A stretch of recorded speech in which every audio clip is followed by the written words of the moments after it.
Hey guys, Jack here and welcome to some more BF4 gameplay on the channel. This time no live commentary, unfortunately.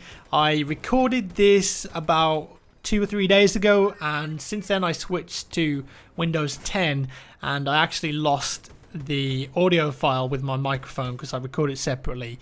So that's kind of sad, but it's a really cool gameplay with a lot of cool moments in. So I wanted to keep it and put it out on YouTube, and I thought, well, instead of just posting raw gameplay, let's just talk over the top, because I've got a few topics that I wanted to discuss, some questions for you guys as well. I know obviously this is kind of like a two-way relationship, it's not just me posting videos, but I do actually read through the comments and ideas and suggestions that you guys have, and I have a couple of things that I wanted to run by you, I suppose. So yeah, I thought maybe this is the best way of doing it. Now in this gameplay, I know I'm in the Amtrak at the moment, otherwise known as the Dinosaur, but I've got like a engineer kit, I think, for the most of it, with an AS Val. I remember in the last BF4 commentary I did, the Fall of Shanghai, there was a point where I actually ran out of ammo in my kit, and I picked up some other guy's kit. He was using the AS Val, and it was just insane. I couldn't believe how good it was. I was like, holy crap, like why have I not used this gun before? But the AS Val is a beast, man. And hopefully you're going to see that in this video very soon. So then, moved to Windows 10. As I said, I was a little apprehensive at first about doing it because I'd kind of heard some horror stories and some initial teething problems with it. But I'm happy to say that I've got everything set up exactly the way I like it now, my recording, my streaming. Now, I did actually make a slight change in my recording software. For the past like 3 or 4 years, really, I've used a program called DxTory, and that's a program made by a Japanese developer, I think, and it doesn't get updated that often, but it works great for multiple audio sources. So you can separate the audio tracks of TeamSpeak and game sound and microphone, and it generally is a very small performance hit. So I've been using that, but as I switched to Windows 10, I've had a couple of problems with it. Like, I can't get it to work in BF4, it just won't show up. And also, when I'm playing The Division, if I have DxTory open or recording, the game just crashes loads, and that's not good, and that just gets really, really annoying when the game crashes again and again. You're in the middle of a mission or in the dark zone, boom, you're dead, you lose all your loot, and that sucks. So I looked into different methods of recording multiple audio. Now, I've switched to OBS Studio, open broadcaster software. Most people use this to stream, and I use it to stream as well. But they recently came out with this studio version, which is free, just like the original version is, the classic version. But this version actually does multiple audio sources, and you can use the Shadowplay encoder. So what I've done is I've set it up in a way that I've got multiple audio, I've got microphone, game, TeamSpeak, and then I've got the video, all on separate tracks, which is ace. And I've got it using the NVIDIA Shadowplay encoder. You can do that in the settings. So when I'm playing and recording, there's absolutely no performance hit to my game whatsoever, so I'm still getting like 200 frames per second, recording at 1080p 60 fps at a really high bit rate, which is perfect for me, really. I mean, this might be a bit technical for most people, but if you're into like YouTube stuff or Twitch, basically you want to have a system in place where you can record and have as little performance hit to the game as possible, because it can really throw you off. So that's that. Switch to a new recording setup. Now, moving on, t-shirts, merchandise. I've not done this before. I've been doing YouTube for like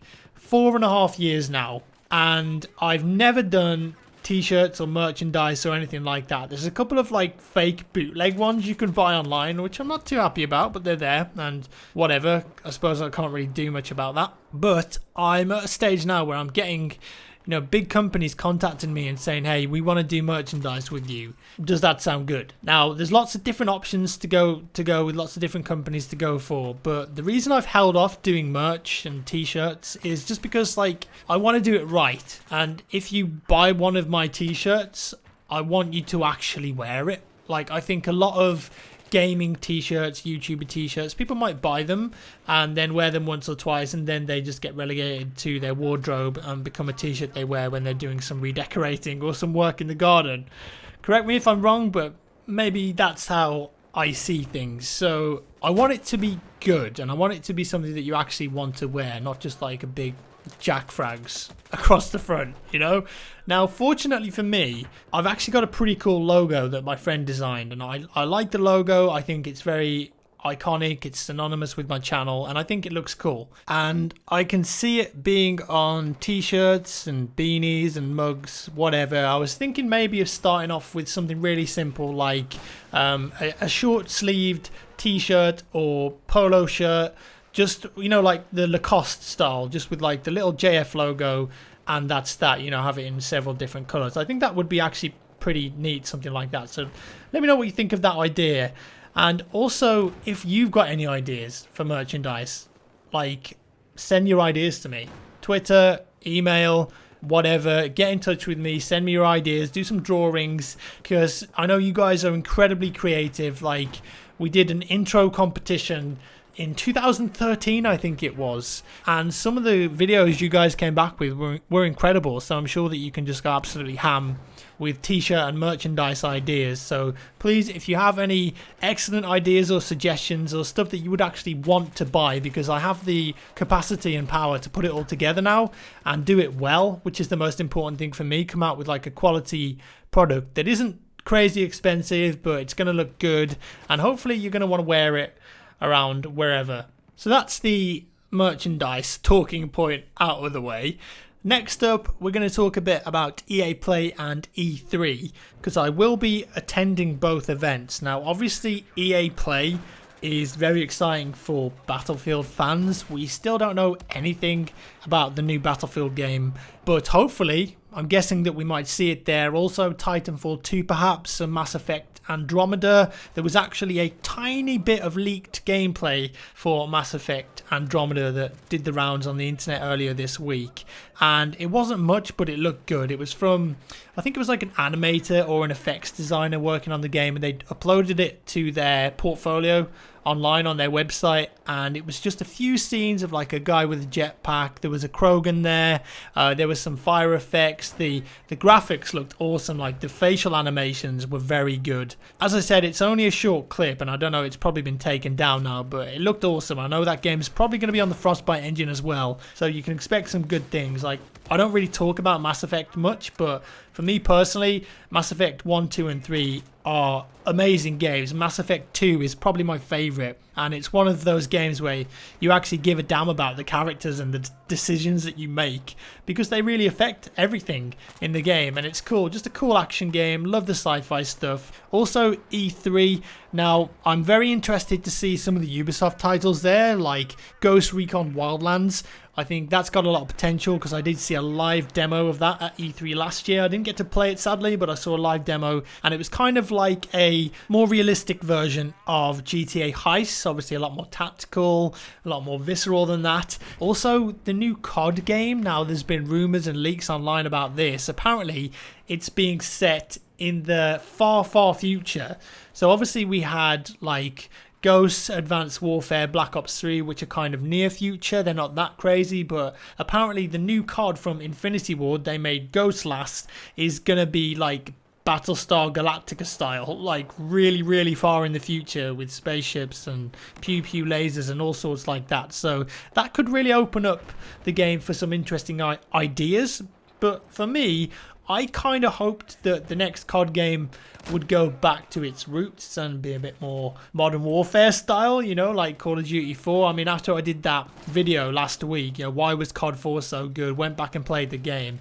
It was just so like simple and refined, and I think that's what made it so good. Like, there was no wall running, no crazy jump boost, no insane weapons. It was just like a pure skill game, just you, a few kill streaks, and that was that. So I'm kind of hoping that they go back to their roots, or maybe even go back to a World War II game, because I know World at War was obviously a very popular game in the COD franchise, although that was made by Treyarch, so maybe not. I think the far, far future game is probably looking a lot more likely at this stage in the game, but we'll see. Also, I am interested in seeing what comes of the Nintendo NX. This is the next Nintendo console they're going to announce at E3, I would imagine. And there's rumours it's going to be on par with the PS4 and Xbox One in terms of its performance. But for me, really, like, I used to be a massive Nintendo fanboy. Like, I grew up with Game Boy, SNES, Nintendo 64. I was just hardcore Nintendo. They had some great games back then. But I really feel like with the Wii and the Wii U,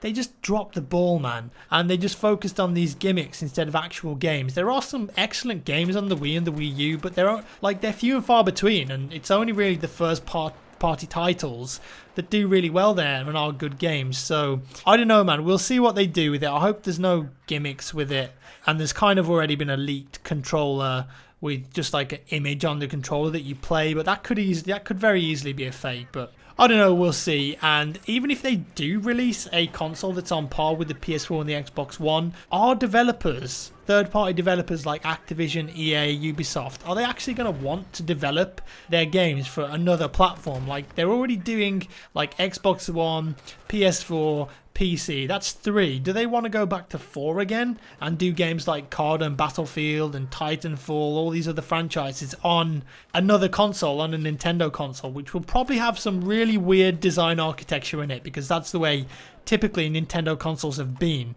So I don't know, we'll see. Like, it's going to be make or break, I think, for Nintendo. They could knock the ball out of the park with the NX, but at the moment, I don't know, I'm not feeling too confident. I suppose only time will tell. So wrapping things up now, because we're almost at the end of the gameplay and I've been waffling on for over 12 minutes now, so some of you have probably fallen asleep, probably bored out of your skin.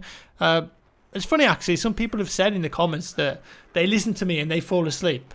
So I don't know whether that's a good thing or a bad thing. Probably a bad thing, but whatever. So if any of you are listening still, I know this is the end of the commentary, but to you guys, I just wanted to say thank you for just turning up for me, like, every single day. Like, I try and post daily videos, and I think I kind of forget sometimes that, you know, I get like 200,000 views, and it's crazy. You know, it's insane to me that I can actually do this as a job, and it's just become my career. You know, like, it started off me just making YouTube videos, playing BF3 with friends, and as it happens, you know, on YouTube you can run ads on them and monetize them, and that's awesome. Like, and I think I kind of like, I just wanted to say that's, you know, thank you for giving me that opportunity, because without the people that watch the videos and comment, then I wouldn't have a job doing this. I wouldn't be able to be creative. And I'm not gonna lie, like, I work all the time. I work weekends, I travel loads. This year I've already been on 12 flights. Last year I did 22 flights, and half of those were to the US for events. And like, I know I'm kind of a private person, so I don't really post much about my life on Instagram or Twitter. Like, I'm not really into that sort of thing, because I feel like it's a bit show-offy, I suppose, and I'm just not that guy. But thanks to you guys, like, I am very lucky that I can do this as a job and play games and edit and script things and just put stuff together and have a place where people will actually listen to me talk for 13-14 minutes about new games, or just a gameplay commentary, and hopefully I can teach someone something and entertain you, because that's the point that I'm doing this, I suppose. Like, that's why I like doing it. I just like putting stuff out there and hopefully improving someone's life, whether that's, I sound so stupid because it's just a YouTube video, but I think learning things is fun. And if I'm able to teach you guys stuff or make you laugh or entertain you, then as far as I'm concerned, that's my job done. So thank you. It's probably really cliche and you're probably thinking, Jack, what a dick. But whatever, I mean it from the bottom of my heart. Like, it's awesome that you guys come back and leave comments, because when I'm traveling on the train or on a plane, you know, I go through all the comments and I read them and I try and reply to as many as possible. And sometimes you get amazing comments on there that really make my day. So thank you so much for that. Anyways, boohoo, sub story, whatever. Thanks for watching the video, guys. I hope you enjoyed it. Let me know what you think about the merch idea down in the comments below, and also tweet me if you've got some ideas or designs. Put some stuff together, let's see, and maybe we can actually make it into a, you know, into a real tangible thing that's going to be awesome. Right then, thumbs up if you enjoyed the video, thumbs down if you didn't, guys. Love you lots, and I'll see you in the next one.